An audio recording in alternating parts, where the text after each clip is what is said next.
Have you ever looked at a place that's just full of natural resources, but the people there are still struggling with poverty? It's a tough question, right? Well, today, we're going to break down a model that's designed to flip that exact problem on its head. It comes from an organization called PNG Family Empowerment, and they call it the Empowerment Flywheel. It's a strategy that's not just about giving aid, but about building a self-sustaining engine for local success. So let's see how this thing actually works. So here's our game plan. First, we're going to tackle this idea called the paradox of plenty.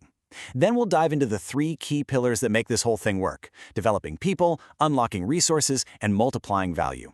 And finally, we'll see how all those pieces click together to create a powerful cycle that can totally transform a community from the inside out. All right, let's get straight to the heart of the matter. This whole model, this whole idea, was created to solve one really fundamental and honestly kind of frustrating problem. And this question right here just nails it. It's a paradox you see all over the world, Communities sitting on top of incredible natural wealth. We're talking fertile land, minerals, you name it. But the people themselves are stuck in poverty. How does that even happen? Well, the core of the problem is just undeveloped potential. Simple as that. If you don't have a system to connect them, all that human talent and all those natural resources can just sit there totally untapped. Or even worse, they get exploited by outsiders and none of that value actually stays in the community. And that creates a cycle of poverty that is so incredibly hard to break. So how do you break a cycle like that? The PNG Family Empowerment model uses this really elegant three-part strategy. I want you to think of these three steps: training, funding, and marketing as these big interlocking gears. It's only when they all start turning together that you get real momentum, that you build that powerful flywheel.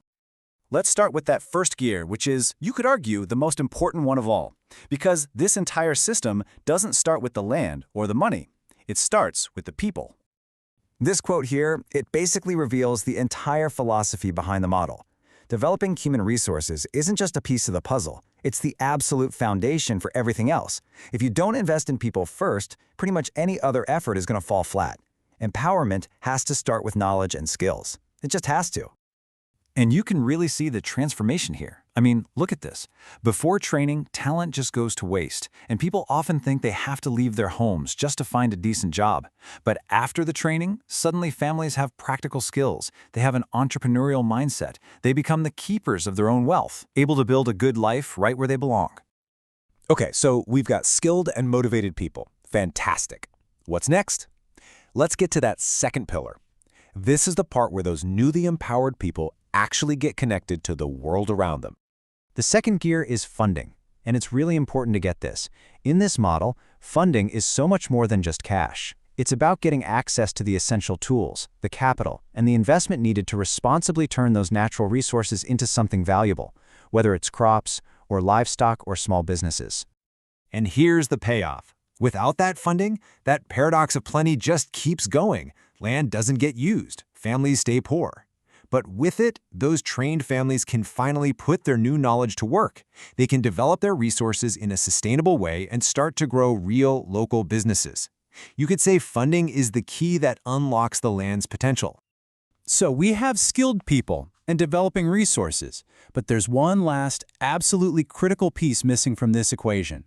How do you turn all that hard work into actual income? Well, that brings us to our third and final pillar. I love this quote because it completely changes how you think about marketing, doesn't it? It's not just about a transaction. In this model, marketing is seen as a way of sharing the good things you've created with other people, creating a positive exchange that generates both money and social good. It's brilliant. So what does that look like in the real world? Well, marketing is the bridge. It's the vital link that takes everything these families have built, their new skills, their crops, their products, and connects them to the marketplace. This is the step that turns all that potential and sweat into real, tangible income. It closes the loop. All right, so we've looked at the three essential gears: training people, funding resources, and marketing the value. Now, let's put them all together and watch this flywheel really start to spin. This table just lays it all out perfectly. Training focuses on people, which creates skilled entrepreneurs.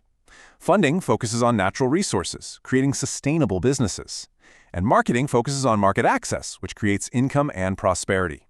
See how they all feed into each other? More income from marketing means more money to invest back into funding and training. More skilled people create better products. It becomes this incredible, self-reinforcing upward spiral.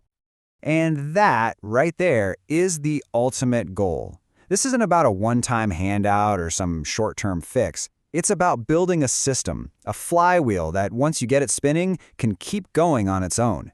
It shifts the entire community's mindset from just surviving to being truly empowered, where they not only do well for themselves, but have enough to bless others. So, we'll leave you with this question to chew on. This model, this idea of integrating people, resources, and markets, it's not just a story about one place, it's a potential blueprint. And it makes you wonder, where else could this kind of holistic thinking finally solve that paradox of plenty and turn it into a real promise of lasting prosperity?